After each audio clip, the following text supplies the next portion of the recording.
Good day. Our verse for today can be seen in Psalms chapter 91, verse 14 to 16. I will read the English version and also the Tagalog version. Please have patience with me. Psalms 91 verse 14 says, in the King James Version, "Because he has set his love upon me, therefore will I deliver him. I will set him on high because he has known my name." Chapter 91 verse 15 says, "He shall call upon me, and I will answer him. I will be with him in trouble, and deliver him, and honor him." Verse 16, "With long life will I satisfy him, and show him my salvation." Mga kapatid, dito sa verse 14, ang sabi, "Sapagkat kanyang inilagak ang kanyang pag-ibig sa akin, kaya't iniligtas ko siya. Aking ilalagay siya sa mataas, sapagkat kanyang naaalaman ang pangalan ko." Isa yan sa pinakamaganda sa Bible. Nung sinabi to ni King David, ginamit niya itong maging kanta at papuri. Kaya nga salmo, songs. Tapos, ang sabi pa rito, no? Kung ano man daw ang hingin natin, hindi niya tayo pababayaan. Kung i-compare natin to sa John chapter 14, verse 13, pakinggan nyo ang sabi,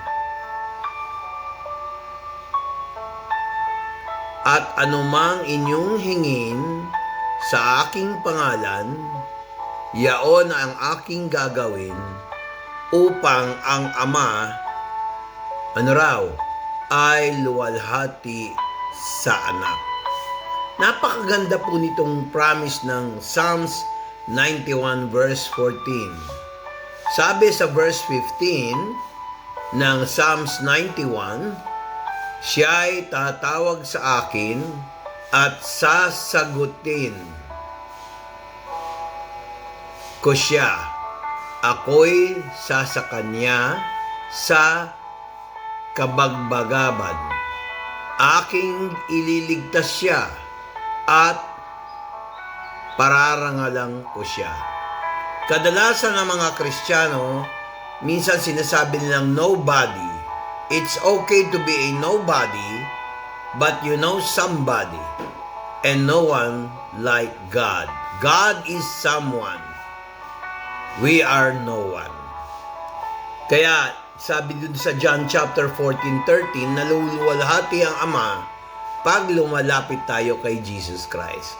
Isa pa, Psalms 91 verse 15, pakinggan nyo.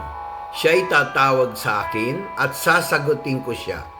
Ako'y sasakanya," kagaya na sinabi ko, no? "Sa kababagan. Aking ililigtas siya at pararangalan siya." Ngayon, punta tayo dito sa verse 15. Dali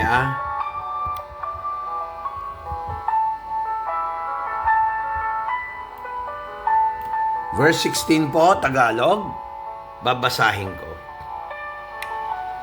"Aking bubusugin siya ng mahabang buhay, at ipakikita ko sa kanya ang aking pagliligtas." Ako po ay na-stroke ng ilang beses. Pinanghawakan ko po itong Psalms chapter 91 verse 16. Since devotion to, hindi ko naman pwedeng habaan dahil limited time tayo. Mga kapatid, maraming karakter sa Bible, mga hari pa nga pinahaba ng Diyos ang buhay. Like me, na-stroke ako ng 4 na beses, subject to triple bypass, hindi ako nagpa-opera.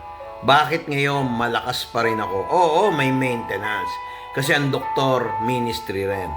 Pero, pag hindi na kaya ng doktor, Diyos ang gumagawa. I hope our day is pleasant. Thank you.